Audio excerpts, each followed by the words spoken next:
Today's guest is Vladimir Petroci from Slovakia. After interviewing around 150 homeopaths on this podcast, it's needless to say that my mind has expanded beyond what I ever thought possible in such a short period of time. And today's episode is no exception. I didn't think it was possible to get any more excited about homeopathy than I already am. But Vladimir has taken things to the next level with his creation of the Quintessence Forum, which we'll be speaking about today. Vladimir has been teaching homeopathy since the late 1990s, and in 2004 he established the Slovak Academy of Classical Homeopathy with a full 4-year curriculum aiming at modernizing the education of the homeopathic art of treatment. There are 2 branches of the school, one in Slovakia and one in Poland, and Vladimir is also the president of the Slovak Chamber of Homeopaths. So Quintessence Forum is offering free symposiums dedicated to updating the vision of reality from the point of view of practicing homeopaths. Quintessence Forum now has over 1,700 followers, mostly homeopaths, but everyone is welcome. You can visit the Quintessence Forum at quintessenceforum.com or join the Facebook group with the same name, Quintessence Forum. You can also visit Vladimir's homeopathic school at academyhomeopathy.sk. I'll spell it for you, AKADEMIAHOMEOPATIE.sk. I really hope you enjoyed today's episode, and I'll see you on the Quintessence Forum. Thanks for listening. Welcome to the Homeopathy Hangout, where we discuss all things homeopathy from around the world. And now my mum and your host, Eugenie Kruger. Hello, homies, and a very warm welcome to Homeopathy Hangout. Today, we get to speak with Vladimir Petroci. Did I say that right this time? Yes, it was nice. It's lovely to have you on the show, Vladimir. Hello. Thank you for having me, Eugenia. It's such a pleasure. I was said before, I love the way you pronounce my name. It's gorgeous. So you are from Slovakia, and I have got this lovely Slovak friend that I met many years ago, and he told me that there's this funny thing that you can say in Slovak that translates to stick your finger through your neck. So you're going to have to entertain our audience and tell them how you say that in Slovak. Pretty please. Yes, okay. It is strč prst skrz krk. It's such a cool language. Amazing. So, Vladimir, can you tell our listeners a little bit about how you were first introduced to homeopathy? How did you discover it? During my studies of medical faculty, I already started to be very interested in alternative medicine. And I started to do acupuncture in these early years. The first seminar we had about homeopathy in 1991 in Slovakia, I attended, I took a part, and I fell in love with this method of healing. And then I devoted my life to homeopathy. It was like love in first glance. Mm-hmm. And since that time, more than 31 years, I'm practicing it. First part-time, when I was still working in a hospital. And then since 2002, after the death of my father, when I realized there is not much time to do fully what we should. So I left the official medicine and I started to practice fully homeopathy. And what I was amazed was the efficiency of this method, that we can fully cure people who are considered as incurable in medicine, because we have many diagnoses called chronic illness, and it means we cannot cure it. We are helpless. I've seen these patients. We worked mostly in sanatory in High Tatras. We worked mostly in branch of or with asthma patients, bronchitis, chronic bronchitis, asthma, allergies, and I've seen that they are constantly ill. They are helped. The situation is a bit better after suppression of symptoms, but they are not cured. And after homeopathy, I witnessed real cures, like for 10 years, 15 years, no symptoms. And it was a miracle for me. And not only symptoms of the main disease, but also other diseases disappeared. So I've seen more and more in my patients there that it's a method of healing a future. that it's uncomparable. Of course, the classical medicine has its right, and we are very happy we have surgery, but I believe it's a future of medicine. So therefore, I was more and more involved in it, and I started to teach at the end of 90s, and in 2004, I established a school, Slovak Academy of Classical Homeopathy, where I wanted to teach the way how I would be taught as a student, like to find the best ways, the modern ways of teaching. And I would like to thank officially now to my biggest teacher, Jan Scholten, because his method is a backbone of our academy. We have several features, probably a bit distinct to other schools. It is the systematic study of materia medica. I mean, studying remedies according to groups. When we are talking about kalis, we are speaking about all iron seri remedies. Or the first stage, we are speaking about lithium, natrium, kalium, comparing all remedies in a group. Or, for example, pulsatilla, so we are talking about all ranunculaceae. It's more precise, and I believe that it's giving a map to understand better our materia medica and to navigate it more easily. And even we can prescribe the remedies which were unknown till recently. We are very thankful to Jan that not only he discovered the MAPS system in minerals, plants, and now he's discovering also in animals, but that he brought into practice thousands and thousands new remedies. And so our prescription is now very precise and deep. Sorry for No, that's beautiful, actually. Talking so long. It's beautiful. When I interviewed and I was saying to him, I don't know if I should thank him or curse him for all these new remedies that we have at our disposal, because it seems never ending sometime. But I was interested from you, Vladimir, what exactly, because you were a pulmonologist, right? What was it about the lungs that intrigued you? Because obviously in Chinese medicine, it's the organ of grief. So of all the body parts that you could have chosen to specialize in, why the lungs? It was brought by decision to live in nature, because I felt that I would like to spend my life in more natural environment. And we have high Tatras mountains in Slovakia. It's the highest part of Carpathian range of mountains. It's maybe 2,800 kilometers long range. And the highest part is in Slovakia. It goes from Slovakia up to Romania. And I wanted to be in nature, and we have sanatories in high Tatras for lung diseases. So it was this reason. It was chosen by the decision. So you've got sanctuaries there, did you say? Yes. Okay. We call it sanatories. Like it was already established. Okay. It was established already at the end of 19th century, when the people realized that tuberculosis is better in mountains. The novel by Thomas Mann, The Glass Mountain. I don't know exactly the name in English of this book. It's about this kind of sanatory. So there were tuberculosis sanatories in the mountains, in the high Tatras. Okay. That's very interesting, because I'm very tubercular and my children are as well. And I love Perth, but one of the things that really gets me down is how flat it is here. And I grew up in the mountains in South Africa, and, it's just so beautiful. So my heart is always pulled towards the mountains. So maybe that's that tubercular side of me. I didn't know that. That's really interesting. So that's why the pulmonology, that is very funny. For Slovaks, it's not so extraordinary, because 2/3 of Slovakia are mountains. It's kind of Switzerland. We are a very small country, about 5 million only, and it's quite small, and the mountains are nearly everywhere.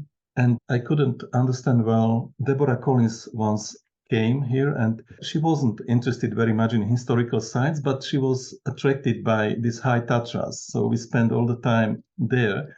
And at that time, I didn't understand well, but she lived a long time in Holland, so I can understand better. And she lived a bit in New Zealand as well, because she taught at the college that I studied at as well. And I actually just emailed her today, because I've been trying to get her on the show for a little while, but I know she's taking a little bit of time off. So she has said that she will come on eventually. That would be a dream come true for me to get to speak with her as well. Speaking of which, maybe we could just, now that you've brought up Deborah Collins, jump straight into Quintessence and just tell us a little bit about that, because Deborah is obviously in that group with you. Firstly, why the name?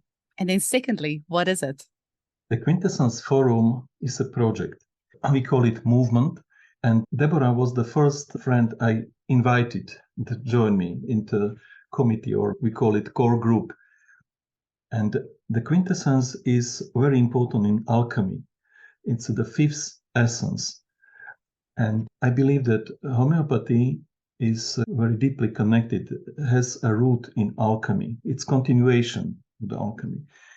The second alchemy, quintessence, is something behind, something like ether, connecting four elements, something we don't see or we neglect, but it's uniting everything. And this term is also used, quintessence is used also in astronomy today, astrophysics, and it's related with dark matter and dark energy. It's something behind, we don't see well.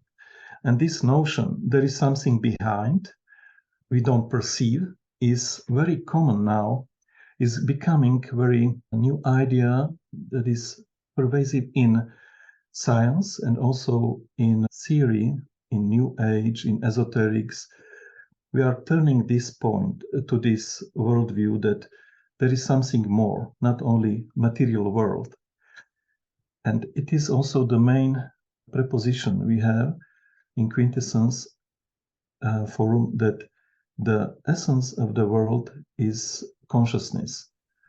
And the consciousness is the source of material world we see around us. And this forum was established because we would like to facilitate emergence of a new paradigm in the world.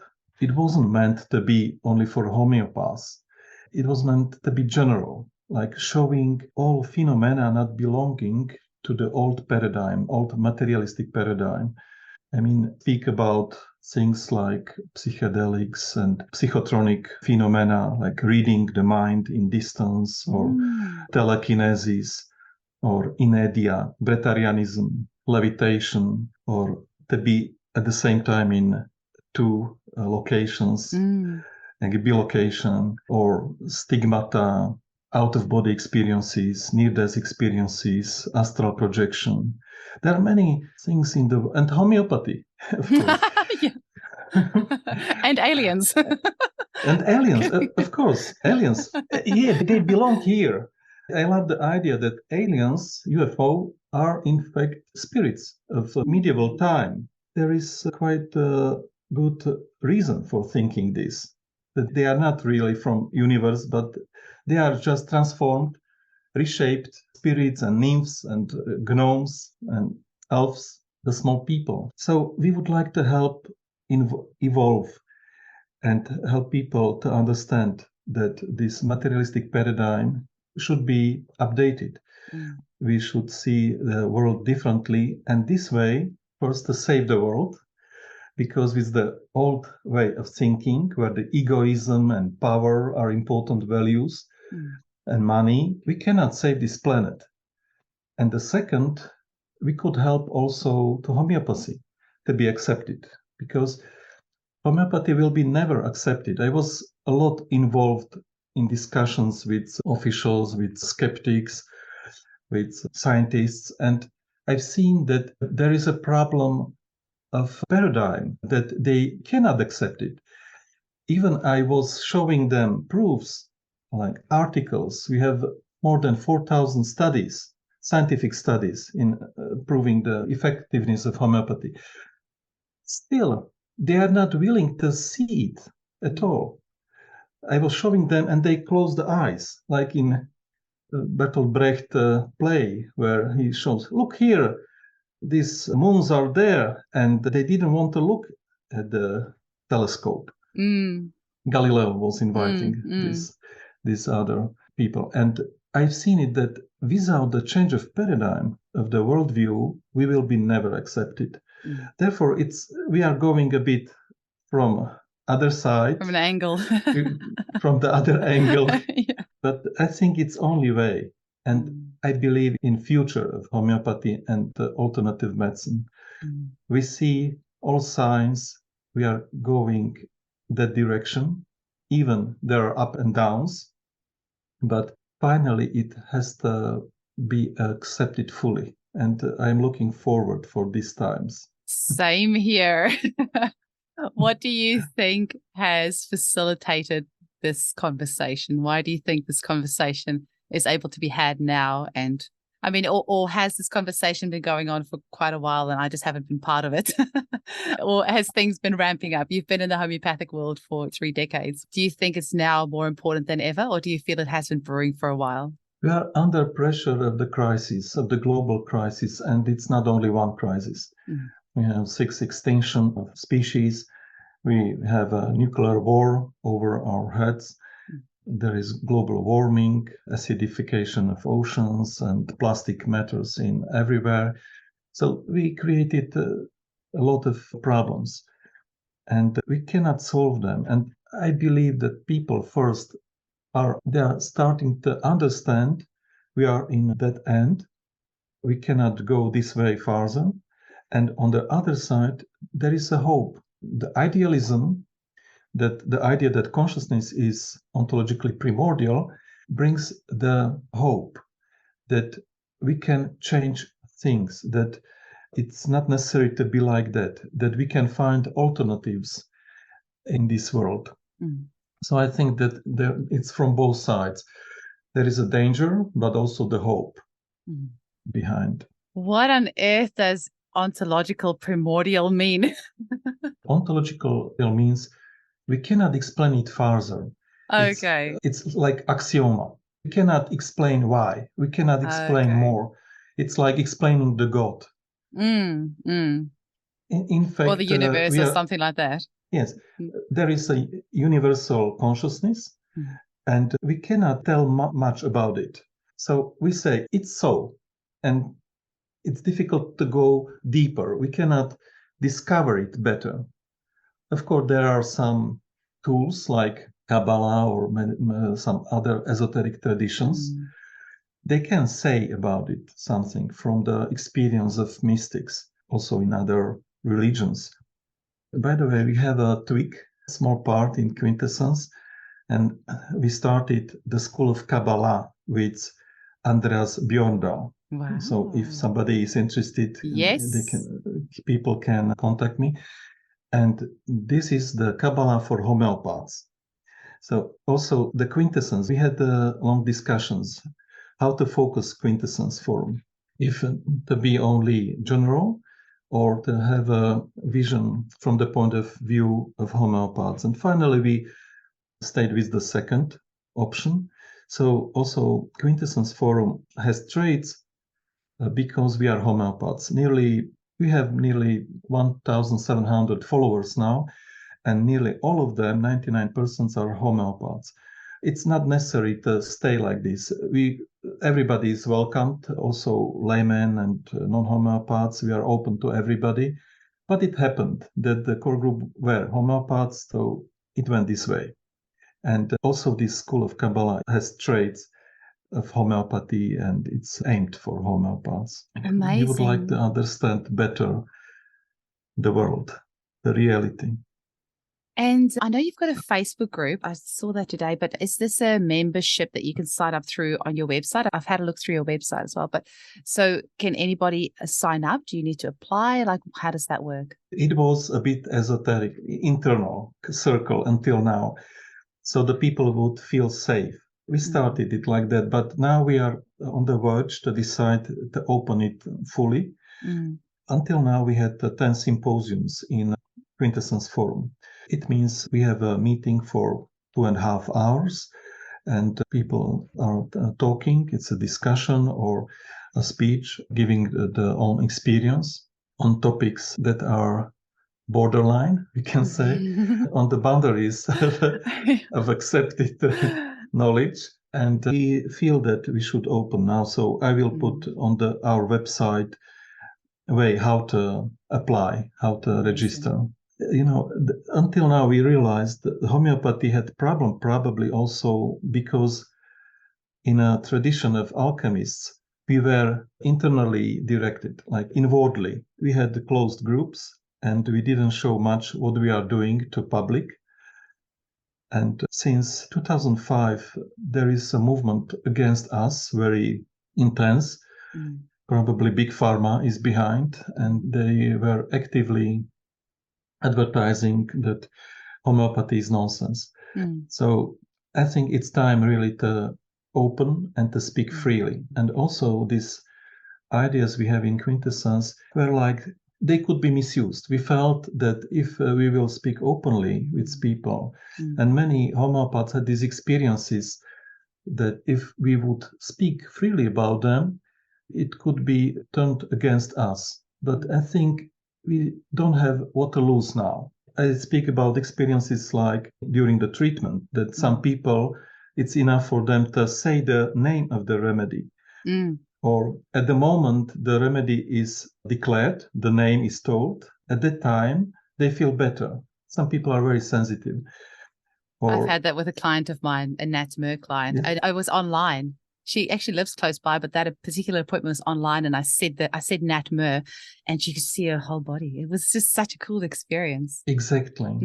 Or during provings, we did about 87 provings till now in our school, and we experienced the phenomena not explainable by materialistic worldview. Like some people felt already several days before we gave the remedy, the globule into mouse, they had symptoms, or they felt it in distance. For example, when we did proving of Rosa Damascena, Rose, one lady, she was 100 kilometers far in a car, but she was falling asleep behind in a car. Yeah. So finally she had to turn and return home after 30 kilometers. And never before and after that she had not this experience. And it was the main symptom we had during the proving. Everybody was sleeping, unfortunately, because it was a seminar. So they didn't take much from it because nearly everybody was sleeping. And she felt it 100 kilometers far. And several hours before I even decided for the remedy, what we will do during that weekend. And experiences like this, we had many. So it's obvious it's not what we are doing in homeopathy, these remedies and this treatment doesn't belong to the previous materialistic paradigm. It's something new. And it's completely fitting the new version of reality where everything is connected and in every point is whole and in the whole is one. These are the ideas of the vision we would like to help trying to bring into consciousness of people. And I think if there is a very good, in psychology, there is a good model for understanding the development of worldviews. It's called spiral dynamics by Clark Graves and Don Beck. And I love to look at this. Andreas Björndal brought into my attention this model. He's the one that does the School of the Kabbalah for homeopaths? Yes.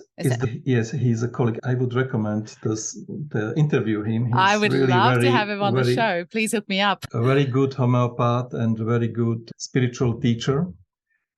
And was much in this spiral dynamics. And I believe that it's a good map to understand where we are and where we could go or where we should go. That I don't want to go in details, but I would like to invite everybody to look at this and see the hope we have. Presently, there are memes like the levels of consciousness. It's ontological for one person from the childhood until the old age. We can evolve, but also as societies, we can evolve in this vision. Now predominates blue and orange meme, like worldview. And we would like to go more into green, yellow, and turquoise memes.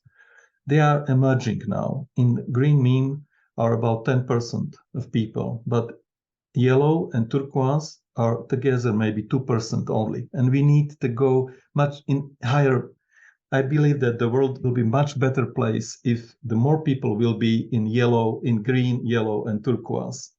Interesting, because I asked you about the color of your wall earlier, which is just such a beautiful color. You said that's turquoise. Yes, it's turquoise. I like this color. Yeah, me too. Turquoise and tealy. Like my logo's also got like a turquoisey type color on top of the navy. I absolutely love that. What does the colors represent? Is that to do with chakras or just to do with the consciousness? No, they are deliberately chosen. Okay. But it's easy to speak about colors than describe them by name, abstract. It's more easy to remember them. Okay, gotcha. All these colors of memes describe a specific worldview. Okay, right? Gotcha. Amazing. And I saw Angelika Lemke is part of your forum as well. Yeah. And such a shining beacon of light in the homeopathic world.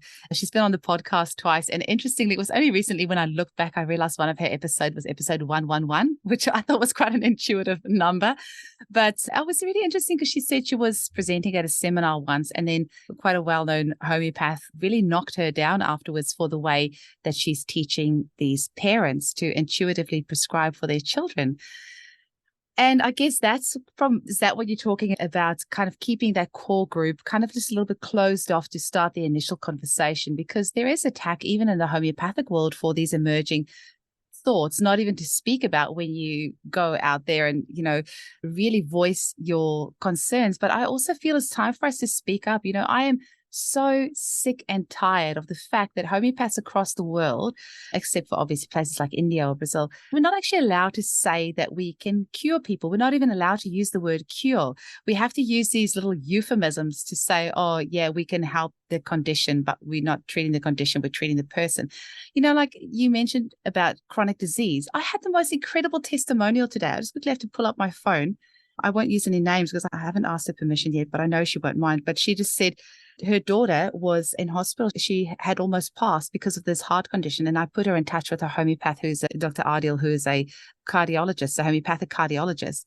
And he has helped this little girl so much that the doctors told her that she would be on the medication for the rest of her life. And it's now only a few months later, and she's off that medication, which they told her she'd be on for the rest of her life. It's just like, why are we not allowed to talk about this? It's absolutely criminal. And it's really hard. I mean, my YouTube ban is finishing next week. I got a 3-month YouTube ban for releasing 2 episodes and putting it up on YouTube, saying that we have remedies that can help with the side effects of shots. And I'm saying the word shots because I don't even want to say vaccination, because then you put it up and then it gets triggered and then you get banned. So I'm just so tired of keeping quiet. We are doing such amazing work around the world to help people, but we're not allowed to talk about it. And then within our own homeopathic community, if we're doing something that's, that's kind of expanding that paradigm, then you get slammed down as well. Like, that needs to change. Yes, I believe that the homeopaths should change also. I believe that there are still many colleagues who are very traditional. There is this group of Quintessence who are very open, and they understand that we are not dealing with chemical reaction.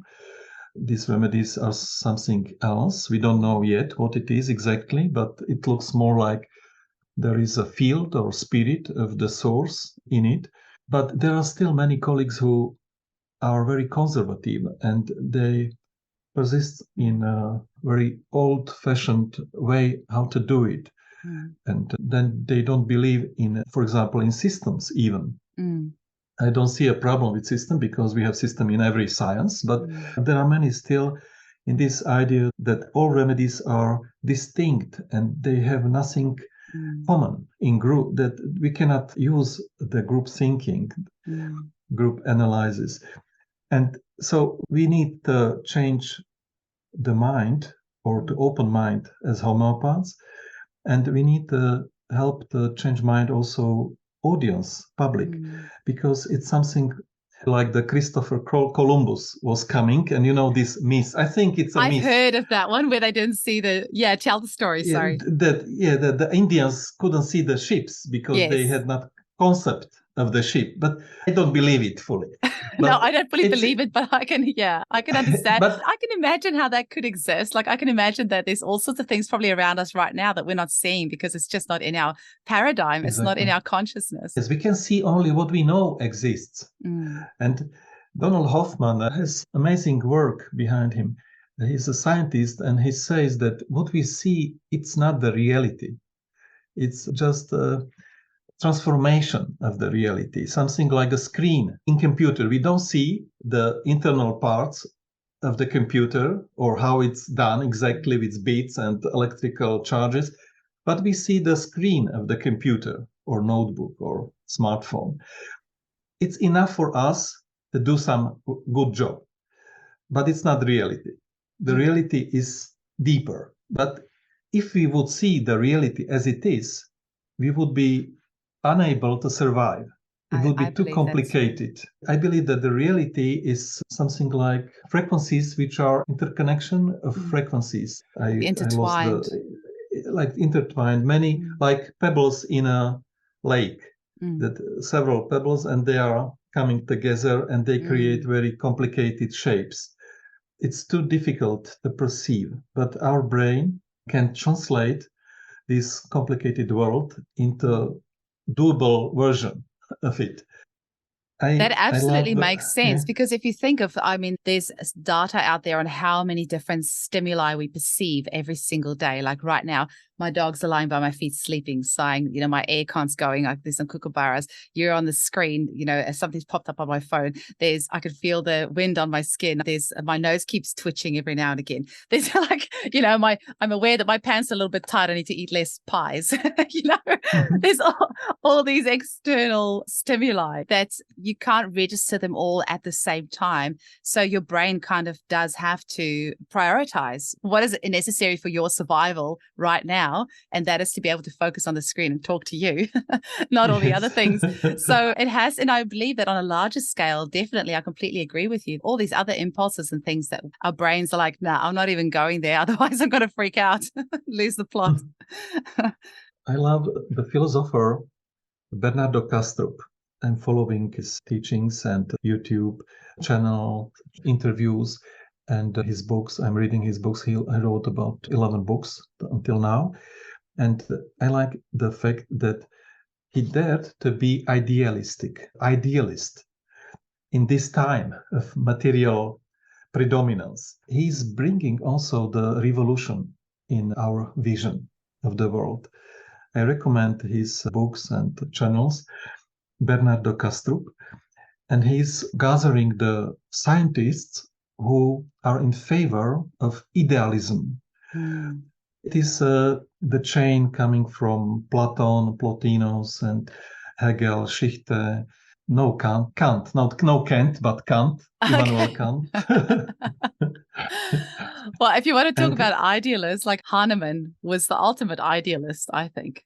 Yes. That you could have a safe, effective natural medicine.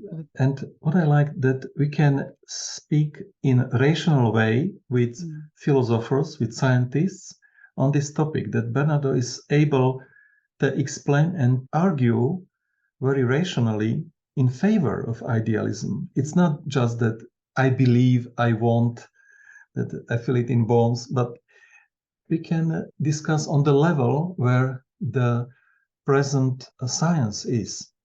And there are also scientists who are in favor in idealism more and more. And I like also the idea of holographic universe. And it's coming to this point, like Susskind, Hooft, Busso, or Verlinde came to the idea that through understanding of black holes, that the world, in fact, is a holographic, that there is all information about the sphere is on the surface of it. So these two ideas, the consciousness is primordial and the world is holographic, are maybe two main features of this new paradigm. So there are, when I started this journey, when I discovered the world, a book, Biocentrism, by Robert Lanza, And then I found there are many, many sources in philosophical, in science for laymen, like Lynn McTaggart is writing, like Michael Talbot, The Holographic Universe, this kind of books, or Erwin Laszlo, all his collection of books, or Mark Gobert, that there are in reality, there are hundreds and hundreds sources, and this tide already started of the new vision of the reality. If we stay in our shells and don't look outside, we can feel that it's a desperate, that we are isolated, but it's a myth. The people are not, in fact, our nature is not to be alone in this world. The community life is in reality what we are planned for. It's this green meme that we should be together and help each other, not to live our own lives and to believe that others are enemies, inversely. And we should understand that we are part of the big whole of the universe, and the universe likes us and needs us, that we are not a forgotten sand grain somewhere in the border of universe, but we are very central for the universal consciousness. We can call it also the God. That we are very essential because we are helping to mirror him. The God would like to know himself. He needs us to reflect himself or herself or itself. We don't know the proper gender, probably none. So we have a very important role in this world, and we should be aware of it. Holy moly. This ties in very nicely with chatting with David Mundy a little bit later on today about the mirror and the magnet and how we draw these things to like everything we see. So I think this is to set me up perfectly for my interview later on. But Vladimir, you have mentioned a whole bunch of very interesting books and people. Can I please ask you if you can, after the interview, just write down some of the names that you've mentioned? I caught a couple like Bernardo, and you said biocentrism and a few other things. But if you can make us like a little list for anyone who wants to go do some reading, or maybe, if you just email it to me, I could put it in our Homeopathy Hangout podcast Facebook group, where we have a lot of members who listen to the podcast who have questions after the show, and we can post it in there. For those that, because I know people are going to be emailing me asking what on earth did he just talk about. I wonder if maybe I can make this summary, some very good sources, but I can send you even the presentation we did. It was the 8th symposium. There was a trial to create already some first steps in this description of this new paradigm, and there is 100 slides of presentation. Wow. If you would like, you can share it with your listeners. That'll be amazing. We'll post that in the Facebook group. I'm sure people are absolutely going to love that. They can download. Vladimir, I wonder if you can maybe just sum it all up for us. You've just like completely blown our minds. How do you, with all that in mind that you've just said, how do you see the future of homeopathy? Like if we can embrace this new paradigm, where do you see the future of homeopathy going? I think it will be gradually accepted more and more, and finally it will become probably the main stream of the medical treatment. Of course, I believe that we will keep the surgery, and I believe it will be modified. The future of medicine will be a bit different. Of course, it doesn't go so quickly, but the first symptoms I've already mentioned. In last years, I don't see so much attacks from the side of skeptics as it was in past. I don't know how it is in your countries, but here where we live, I'm in Central Europe, like Slovakia. I move between Slovakia, Poland, and Czech Republic mostly. So we don't see these attacks anymore so violent as it was, and it used to be. And I think it's the first sign something is changing. And many people are asking for homeopathy. They understand that the classical medicine is not so efficient as it seemed. And they are looking for alternatives. So my vision of the future is pinky. Rose-colored. Rose-colored is not without the sleepiness. I see that it will change. And we should prepare for it, to be well educated, because there are new ways how to prescribe. But I think the one should have inside the knowledge that we can open the book and prescribe the remedy, but we should know if this remedy is making a sense. I think that the intuition works best if there is a knowledge behind. The combination, I'm always for combination of the brain and heart, also in personal life, in understanding the life in general. We cannot be only in one pole, in one polarity. We should combine both. There is a brain and heart, there are nerve cells, and there are many proofs that there are memories, real memories, life memories in the heart, and the heart can think, but also we have a brain. So we have two brains. In fact, some people say we have even three brains. One is also in the abdomen, in guts. So we should combine everything and to be united whole. And this is the direction where we are going, to feel the wholeness, and in this whole, to keep the specificity. We are going two directions, evolution and involution, like into whole, but also to be more specified, to be more individual ourselves. Yeah. Oh, that's beautiful. I love that. I'm just thinking anybody that's studying at the Slovak Academy of Classical Homeopathy must just really enjoy their studies with you, because I'm sure there's some interesting conversations that come up there. Thank you so much for your time today, Vladimir. I'll post the details of the college in the notes and the Quintessence. And I hope people come and join us in our Facebook group. So, yeah, they can ask some more questions about today's episode, because it's a very fascinating future. And I think if you want to talk about idealism, that's that picture that you've created. That's what I'm going to be striving for sure. Thank you for having me. Such a pleasure.